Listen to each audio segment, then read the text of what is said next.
I just want to say it's rather amazing the great attitude some of the passengers have if you really want to get to know them a little bit. In the line of bus driving work, it's you pretty much get out of it what you put into it. And that's what I found after doing this for 20 years. Sorry.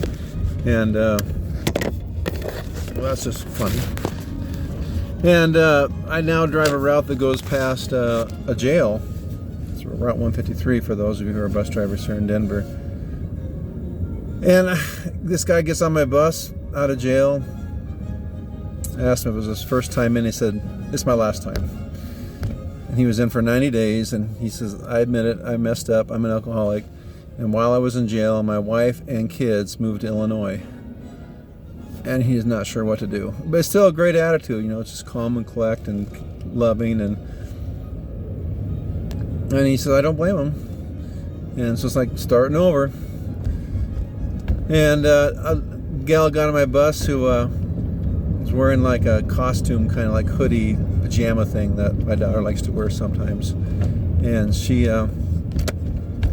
was cold out, so she just wanted to sit on a warm bus, and she needed my ride anyway. I said, "Sure, I guess some drivers don't allow that." And I happen to have an extra coat with me. I sometimes bring an extra coat if I find one in my wanderings. And I peekaboo. And I wash it up and then bring it along with me and give it to a passenger that may need it, or maybe I'll stop by and give someone a blanket or coat on my way home on East Colfax. And so she's got kicked out of her grandma's house at 8 o'clock in the morning. This is about 6 o'clock at night. And then it was getting cold. And so grateful. Oh my goodness, grateful lady. 22 years old, 2 kids, husband's in jail. He gets out on the day of her birthday in about 2 months. And we were talking about there must be some significance to that. And just, you know, I thought she was a delight, but maybe she can be a little stubborn, but in not the best ways. But great girl, and she just lay back and said, "I love life." And it's just quite amazing when you get into the minds of some people that have every reason to be upset and bitter or fearful or angry, and they just live by faith, you know, see what tomorrow brings.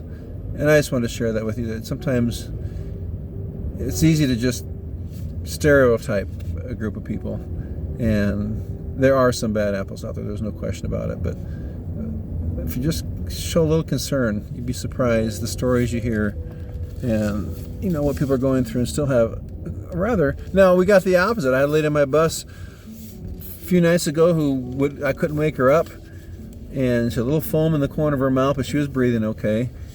And had to call call RTD. They sent a street supervisor. Oh, not a transit security guy, and he couldn't get her to wake up.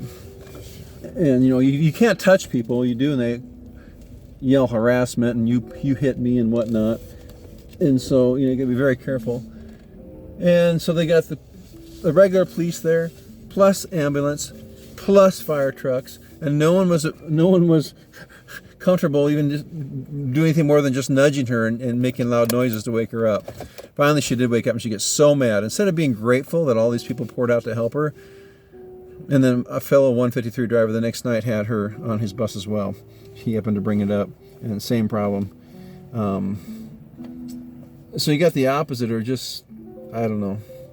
But anyway, get to know people. It can be really refreshing. God bless you all.